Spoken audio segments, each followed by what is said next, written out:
Cabinet committee on security, அதாவது பாதுகாப்பிற்கான அமைச்சரவை குழுவில் நடந்த ஒரு மீட்டிங்கில் 5 முக்கியமான தகவல்களை வெளியிட்டிருக்காங்க. அது என்னன்னு தெரிஞ்சுப்போம். முதலாவது, இண்டஸ் வாட்டர் ட்ரீட்டி 1960 சிந்து நதி நீர்நிலை திட்டம் கையெழுத்திடப்பட்டது.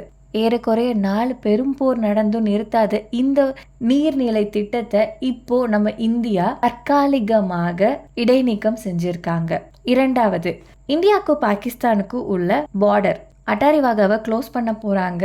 இந்தியாவிலேருந்து பாகிஸ்தானுக்கு போனவங்க மே 1 இந்தியாவுக்கு திரும்பி வந்துடணும் அப்படின்றது தான் இரண்டாவது செய்தி.